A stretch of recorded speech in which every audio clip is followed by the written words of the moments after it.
کربلا کے میدان میں خیمے لگے ہوئے تھے اور خواتین تھی نا، تو ان خواتین میں جب ان کے سامنے خبریں آ رہی تھی کہ والد بھی شہید ہو گئے، بھائی بھی شہید ہو گئے، شوہر بھی شہید ہو گئے، بچے بھی شہید ہو گئے، تو کوئی خاتون بغیر پردے کے باہر آئیں ہیں، چیختی ہوئی چلاتی ہوئی چادر اتار کر. حالانکہ کیسا ماحول ہوگا، گھبراہٹ کیسی ہوگی کہ سارے مرد شہید ہو رہے ہیں، مگر اس کیفیت میں بھی ان کا پردہ باقی تھا. کیسا پیغام دیا ان پردہ دار بیویوں نے آنے والی نسلوں کی عورتوں کو کہ پنجتن کی غلامی یہ ہے کہ کسی صورت میں بھی پردہ نہیں ضائع ہونا چاہیے. مگر آج بازاروں میں گھوم رہی ہے ہماری بہن بے پردہ، کہتے ہیں جناب عورت کی آزادی ہے. یہ کیسی عورت کی آزادی ہے؟ ایک طرف کہتے ہیں کربلا امام حسین اور کربلا والوں کے چاہنے والے ہیں، اور دوسری طرف بے پردہ عورت کو گھومنا کہتے ہیں عورت کی آزادی ہے. بڑا پیارا واقعہ ہمارے نگران شورا نے پچھلے دنوں بیان میں سنایا. ایک غیر مسلم تھا، اس نے ایک مسلمان سے کہا کہ یہ تم لوگوں نے عورتوں کو قید کیا ہوا ہے، کوئی ہاتھ ہی نہیں ملا سکتا ان سے. ہمارے یہاں تو جو دیکھو شیک ہینڈ کر لیتا ہے، اور تم اپنی عورتوں کو دوسرے مردوں سے ہاتھ بھی نہیں ملانے دیتے. تو مسلمان نے کہا یہ بتاؤ تمہارے ملک کی ملکہ سے کوئی ہاتھ ملانا چاہے تو ملا سکتا ہے؟ کہا نہیں، ملکہ تو بہت بڑی شخصیت ہوتی ہے، اس سے تو چند سلیکٹڈ لوگ ہی ہاتھ ملا سکتے ہیں، باقی لوگ تو اس کے قریب بھی نہیں جا سکتے. کہا تمہارے ملک میں ایک ملکہ ہے، ہماری ہر عورت کو ہم نے ملکہ کا درجہ دیا ہے، ہماری ہر عورت کی عزت ہے، ہماری ہر عورت سے صرف وہی ہاتھ ملا سکتا ہے جس کو شریعت اجازت دیتی ہے، باقی ہر ایرا غیرہ نتھو غیرہ ہماری عورت کو ٹچ نہیں کر سکتا. یہ اسلام نے ان کو مقام دیا تھا، مگر ہم چاہتے ہیں نہیں جناب وہ مقام چھین لیا جائے اور عورتوں کو ان وحشت ناک لوگوں کے حوالے کر دیا جائے، اور کہتے ہیں یہ آزادی ہے. خدارا میری بہنیں، میری مائیں، جس پنجتن پاک اور بی بی خاتون جنت کی ہم قریص کہلانا چاہتی ہیں، خاتون جنت بی بی فاطمہ رضی اللہ تعالیٰ عنہ کا پردہ دیکھو کہ آپ جب نبی پاک کا وصال ہوا اس کے بعد کبھی نہیں مسکرائیں، لائف میں ایک ہی بار مسکرائیں. کیا وجہ تھی؟ کوئی نیا سوٹ ملا تھا؟ کوئی میک اپ کا ماد اللہ سامان ملا تھا؟ نہیں، خاتون جنت کو ایک ڈولی دکھائی گئی کہ اگر آپ کا انتقال ہوا نا تو اب ایسی ڈولی ہم نے بنائی ہے کہ آپ کو لے کر جب جنازے میں جائیں گے ایسا پردہ اس پر رہے گا کہ کسی غیر مرد کی نظر نہیں پڑے گی. اتنا پردے سے پیار تھا کہ وہ ڈولی دیکھ کر آپ مسکرا رہی ہیں کہ میرے مرنے کے بعد بھی مجھے کوئی غیر مرد نہیں دیکھ سکے. اب پہلے ڈیسائیڈ کر لینا میری بہنیں کہ کس کی غلامی اختیار کرنی ہے، بی بی خاتون جنت بی بی فاطمہ کی، ان کے ساتھ جنت میں جانا ہے یا فلم ایکٹریس کے ساتھ جنت میں کیا جائیں گے بعد اللہ جہنم میں. خود سوچیں کہ ہم کس کے پیچھے چل رہے ہیں، یہ کدھر لے کے جا رہا ہے معاشرہ ہم کو. کربلا کا یہ پیغام میری بہنوں کے لیے ہے کہ وہ جو بیبیاں تھیں وہ پردہ دار تھیں، آپ بھی پردہ دار رہیں.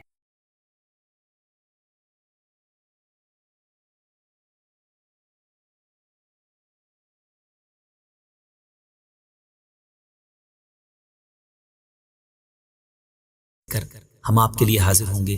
قرآنی واقعات ہیں، توجہ کے ساتھ سنیں گے تو انشاءاللہ بہت کچھ سیکھنے کو ملے. آج ایک بڑے عجیب و غریب تابوت کی بات کرنی ہے. جی ہاں، ایک ایسا باکس، ایک ایسا تابوت جس کا ذکر قرآن میں موجود ہے اور اسے تابوت سکینہ کہتے ہیں.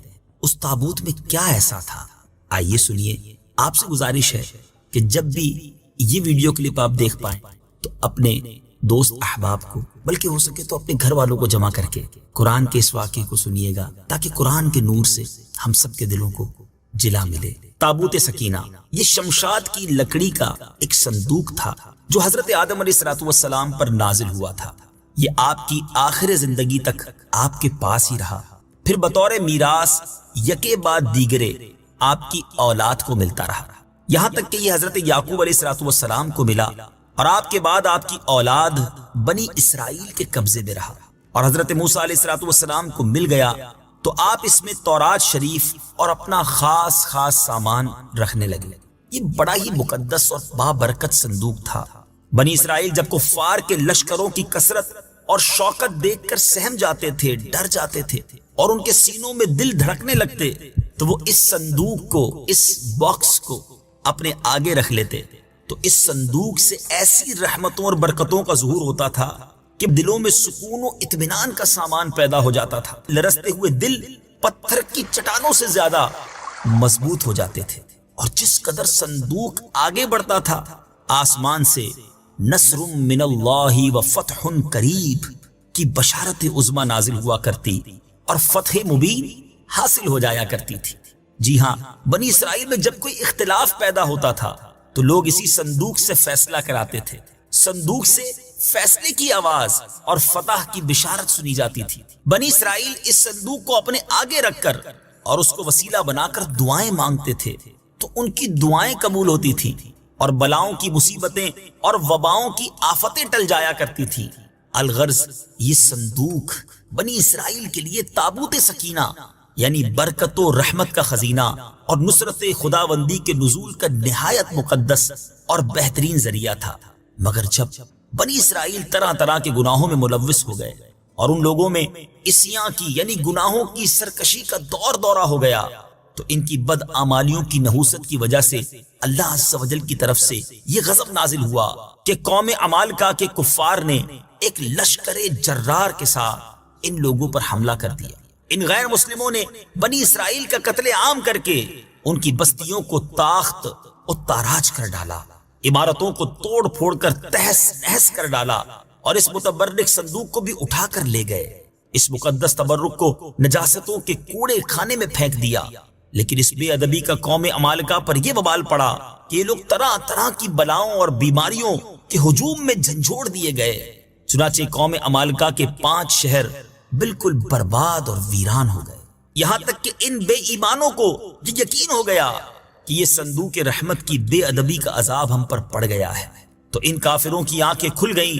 چنانچہ ان لوگوں نے اس مقدس صندوق کو ایک بیل گاڑی پر لاد کر بنی اسرائیل کی بستیوں کی طرف روانہ کر دیا۔ پھر اللہ تعالیٰ نے 4 فرشتوں کو مقرر فرما دیا جو اس مبارک صندوق کو بنی اسرائیل کے نبی حضرت شمویل علیہ السلام کی خدمت میں لائے۔ اس طرح پھر بنی اسرائیل کی کھوئی ہوئی نعمت دوبارہ ان کو مل گئی، اور یہ صندوق ٹھیک اس وقت حضرت شمویل کے پاس پہنچا جبکہ حضرت شمویل علیہ السلام نے طالوت کو بادشاہ بنایا تھا، اور بنی اسرائیل طالوت کی بادشاہی تسلیم کرنے پر تیار نہیں تھے، اور یہی شرط ٹھہری تھی کہ مقدس صندوق آ جائے تو ہم طالوت کی بادشاہی تسلیم کر لیں گے۔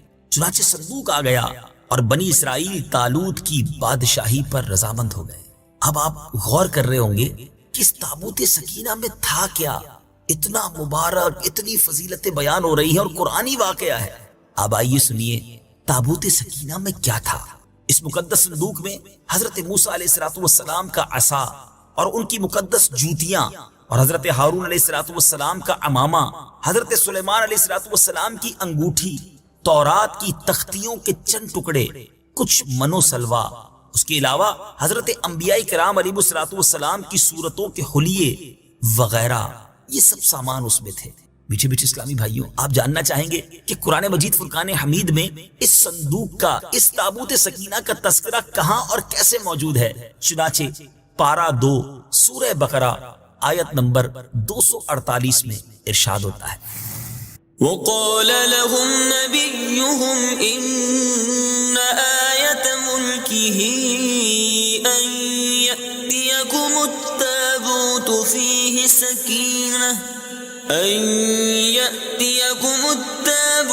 فيه سكينة من ربكم وبقية مما ترك آل موسى وآل هارون تحمله الملائكة إن في ذلك لآية لكم إن كنتم مؤمنين۔ ترجمہ، اور ان سے ان کے نبی نے فرمایا اس کی بادشاہی کی نشانی یہ ہے کہ تمہارے پاس وہ تابوت آ جائے گا جس میں تمہارے رب کی طرف سے دلوں کا چین ہے، اور معزز موسیٰ اور معزز ہارون کی چھوڑی ہوئی چیزوں کا بقیہ ہے۔ فرشتے اسے اٹھائے ہوئے ہوں گے، بے شک اس میں تمہارے لیے بڑی نشانی ہے اگر تم ایمان والے ہو۔ میٹھے میٹھے اسلامی بھائیوں، آپ نے قرآن پاک کی تلاوت بھی سنی اور یہ مبارک واقعہ بھی سنا۔ اب آئیے اس مبارک واقعے سے ہمیں کیا درس ملتا ہے؟ اس واقعے سے ہمیں چند پیارے پیارے مدنی پھول ملتے ہیں۔ معلوم ہوا کہ بزرگوں کے تبرکات کی خداوند قدوس کے دربار میں بڑی عزت و عظمت ہے، اور ان کے ذریعے مخلوق خدا کو بڑے بڑے فیوز و برکات حاصل ہوتے ہیں۔ ذرا غور تو کیجئے نا کہ یہ صندوق جس میں حضرت موسیٰ علیہ السلام کی مبارک جوتیاں ہیں، آپ کا عصا اور حضرت ہارون علیہ السلام کا عمامہ ہے، تو اللہ تبارک و تعالیٰ کی بارگاہ میں یہ صندوق اس قدر مقبول، مکرم اور معظم ہو گیا کہ فرشتوں نے اس کو اپنے نورانی کندھوں پر اٹھا کر حضرت شمویل علیہ السلام کے دربار نبوت میں پہنچایا، اور خداوند قدوس نے قرآن مجید میں اس بات کی شہادت دی فيه سكينة من ربكم یعنی مومنوں کے قلوب کا اطمینان اور ان کی روحوں کی تسکین کا سامان تھا. مطلب یہ کہ اس پر رحمت الہی کے انوار و برکات کا نزول اور اس پر رحمتوں کی بارش ہوا کرتی تھی. تو معلوم ہوا کہ بزرگوں کے تبرکات جہاں اور جس جگہ بھی ہوں گے ضرور ان پر رحمت خداوندی کا نزول ہوگا، اور اس پر نازل ہونے والی رحمتوں اور برکتوں سے مومنین کو سکون قلب اور اطمینان روح کے فیوز و برکات ملتے ہیں. دوسری بڑی پیاری بات جو اس مبارک واقعے سے سیکھنے کو ملتی ہے کہ جس صندوق میں اللہ والوں کے لباس، عصا اور مبارک جوتیاں ہوں، جب اس صندوق پر اطمینان کا سکینہ اور انوار و برکات کا خزینہ خدا کی طرف سے اترنا قرآن سے ثابت ہے، تو بھلا جس قبر میں ان بزرگوں کا پورا جسم رکھا ہوگا ان قبروں پر رحمت و برکت اور سکینہ اور اطمینان کیا نہیں اترے گا؟ ہر عاقل انسان جس کو خداوند عالم نے بصارت کے ساتھ ساتھ ایمانی بصیرت بھی عطا فرمائی ہے، وہ ضرور اس بات پر ایمان لائے گا کہ جب بزرگوں کے لباس اور ان کی جوتیوں پر سکینہ اور رحمت کا نزول ہوتا ہے تو ان بزرگوں کی قبروں پر بھی رحمت خداوندی کا خزینہ ضرور نازل ہوگا. اور جب بزرگوں کے مزارات پر ان کی قبروں پر رحمتوں کا نزول ہوتا ہے تو جو مسلمان ان مقدس قبروں کے پاس حاضر ہوگا تو ضرور اس پر بھی بارش انوار رحمت کے چند قطرات برس ہی جائیں گے، کیونکہ جو موسلا دھار بارش میں کھڑا ہوگا ضرور اس کا کپڑا اور بدن بھیگے گا، جو دریا میں غوطہ لگائے گا ضرور اس کا پانی اس کے بدن کو تر کرے گا، جو عطر کی دکان پر بیٹھے گا تو ضرور اس کی خوشبو نصیب ہوگی. تو ثابت ہو گیا کہ جو مسلمان بزرگوں کی قبروں پر اچھی نیتوں کے ساتھ حاضری دیں گے ضرور وہ فیوز و برکات کی دولتوں سے مالا مال ہوں گے، اور ضرور ان پر خدا کی رحمتوں کا نزول ہوگا جس سے ان کے مصائب و آلام دور ہوں گے اور دین و دنیا کے فوائد اور منافع حاصل ہوں گے. اور تیسرا مدنی پھول جو اس واقعے سے سیکھنے کو ملتا ہے کہ جو لوگ بزرگوں کے تبرکات یا ان کی قبروں کی بے ادبی کریں گے وہ ضرور قہر قہار اور غضب جبار میں گرفتار ہوں گے، کیونکہ قوم عمالقہ نے اس صندوق کی بے ادبی کی تھی. ان پر ایسا قہر الہی ٹوٹا کہ وہ بلاؤں کے ہجوم سے بلبلا اٹھے، اور کافر ہوتے ہوئے انہوں نے اس بات کو مان لیا کہ ہم پر بلاؤں اور وباؤں کا حملہ اسی صندوق کی بے ادبی کی وجہ سے ہوا ہے. چنانچہ اسی لیے انہوں نے اس صندوق کو بیل گاڑی پر لاد کر بنی اسرائیل کی بستی کی طرف واپس بھیج دیا تاکہ وہ غضب الہی کی بلاؤں کے پنجائے قہر سے نجات حاصل کر سکے.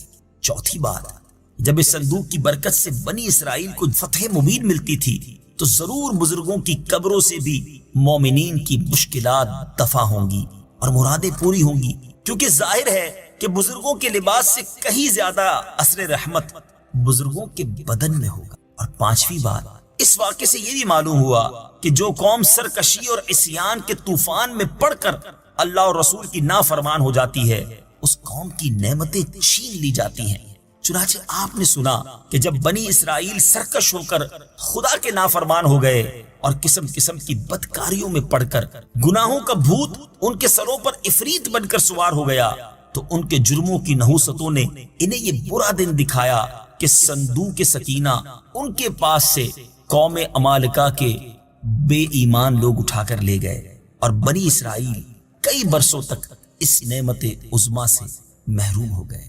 میٹھے میٹھے اسلامی بھائیوں اور مدنی چینل کے ناظرین، قصہ سنا ہے قرآن کا. انشاءاللہ عز و جل اگلی باری میں ایک اور واقعہ، ایک اور قصہ قرآن کا لے کر حاضر ہوں گے.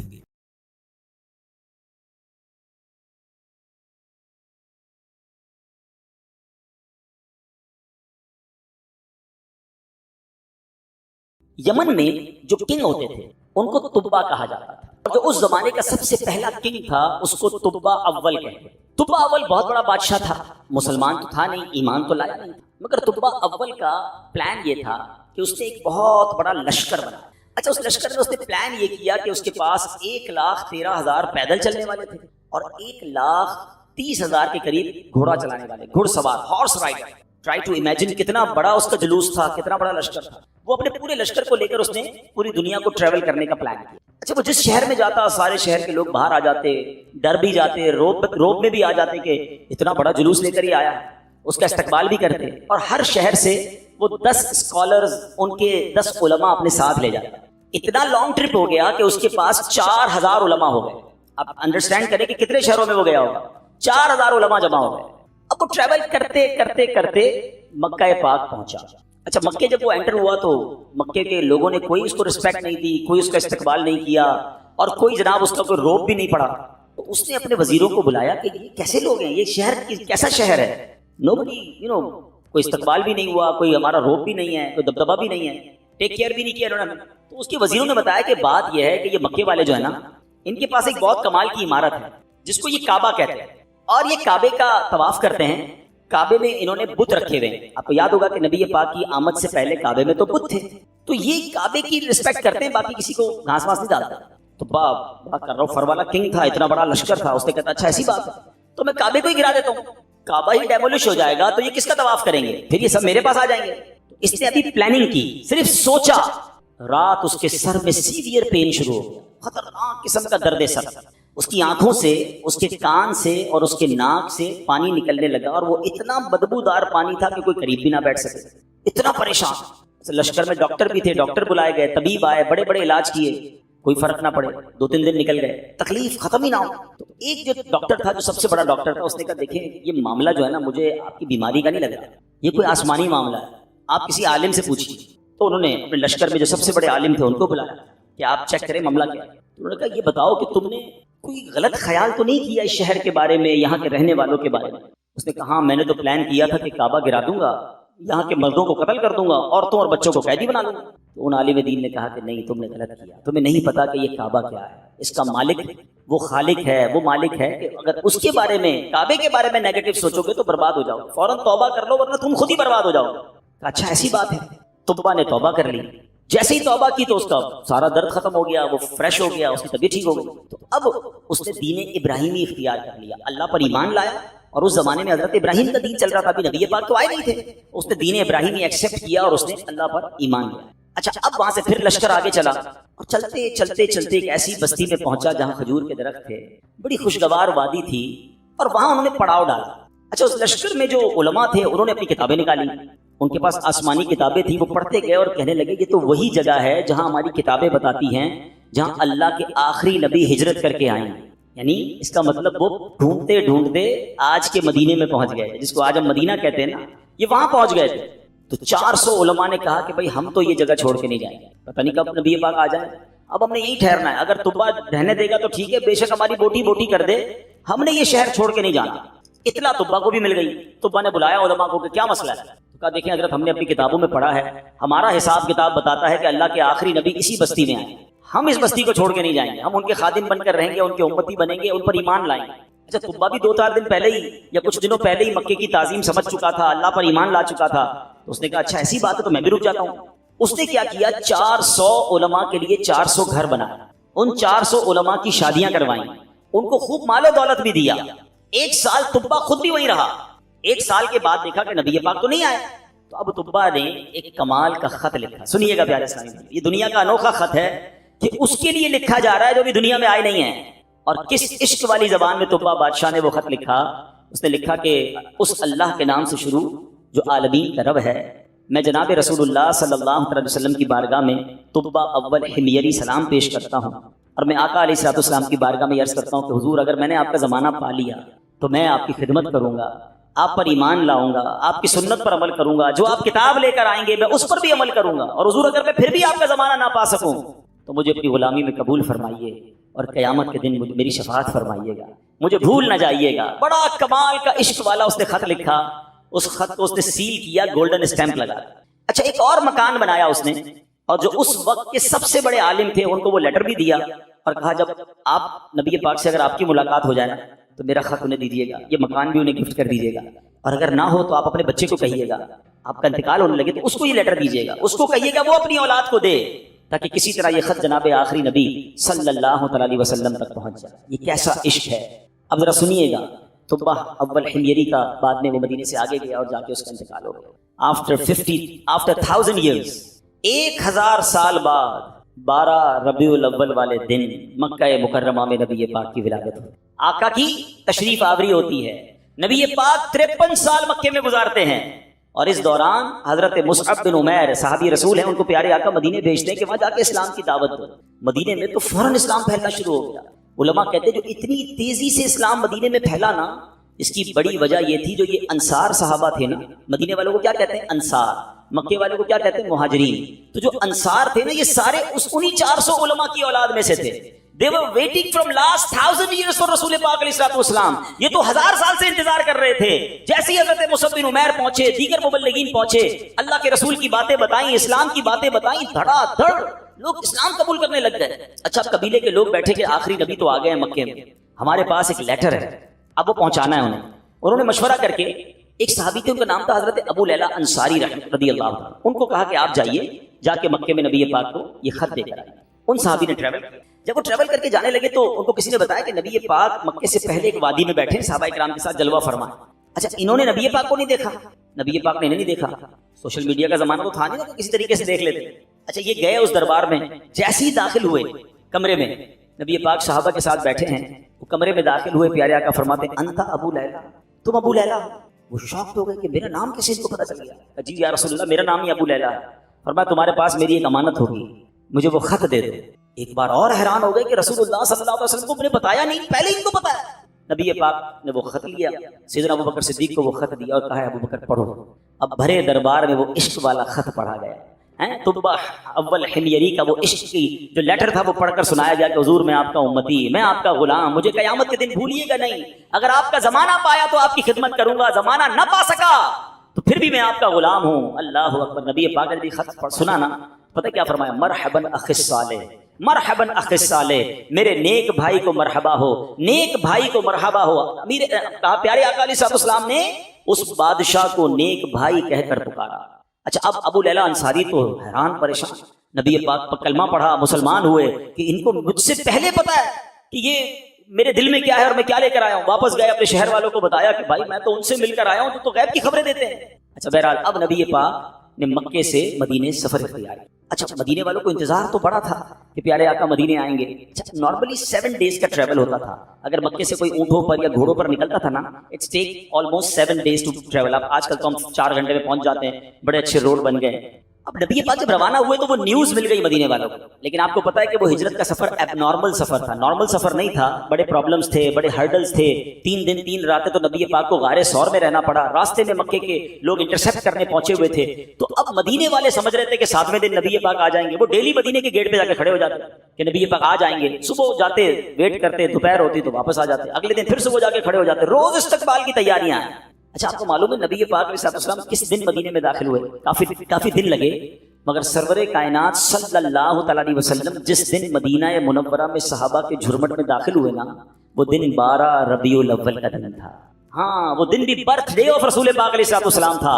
سبحان اللہ، اللہ کی شان دیکھیں کہ ربیع الاول کا 12 ربیع الاول کا جو جلوس ہے، کچھ لوگوں کو کنفیوژن ہوتی ہے۔ اللہ اکبر، میرے آقا جو مدینے میں داخل ہوئے تو صحابہ بھی ہیں اور خود پیارے آقا بھی ہیں، بلکہ ایک صحابی کہتے ہیں حضور بغیر پرچم کے کیسے داخل ہوں گے؟ آپ جا رہے ہیں تو شان و شوکت کے ساتھ داخل ہونا ہے۔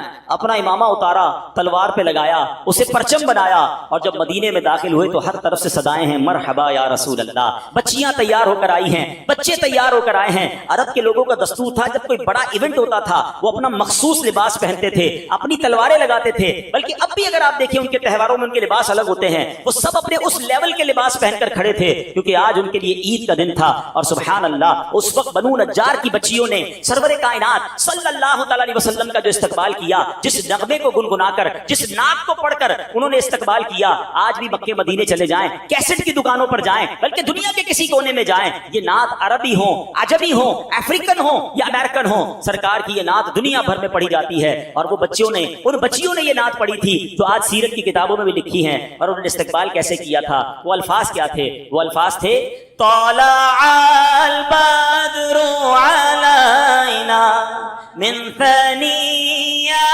الوداع وجب الشكر علينا ما دعا لله داع۔ کیا کہتی ہیں؟ ہم پر چاند طلوع ہو گیا ہے، طلع البدر علینا، 14ویں رات کا چاند طلوع ہو گیا ہے۔ کہاں پر؟ سنیت الوداع کی گھاٹی میں، جس جگہ یہ استقبال ہوا نا اس علاقے کو سنیت الوداع کہتے ہیں. اور وجب الشکر علینا، ہم پر واجب ہو گیا ہے اللہ کا شکر ادا کرنا. ما دعا للہ دعا، جب تک لوگ اللہ کے لیے دعوت دیتے رہیں گے یعنی قیامت تک ہم پر اب یہ شکر اللہ کا واجب ہو گیا کہ نبی پاک ہمارے مدینے آ گئے. آپ کو پتا ہے مدینے کا رنگ کیسے بدلا، مدینے کی تقدیر کیسے بدلی؟ مدینہ پہلے یثرب کہلاتا تھا، وہاں کی آب و ہوا میں بیماریاں تھیں، جو جاتا بیمار ہو جاتا تھا. اللہ اکبر، مصطفیٰ کریم کے قدم تو کیا لگے، مدینے کے غبار میں بھی شفا ہو گیا. اب تو بیمار کو کہتے ہیں ٹھیک ہونا ہے تو مدینے ہو آؤ. جب سے قدم لگے ہیں رسالت مآب کے، جب سے قدم لگے ہیں رسالت مآب کے، جنت بنا ہوا ہے مدینہ حضور کا. کیا قدم لگے میرے آقا کے، بھاگی جا کے مدینے والوں کے. اچھا اب پیارے آقا جب مدینہ شریف میں انٹر ہوئے نا، everybody want to welcome and everybody want to host him.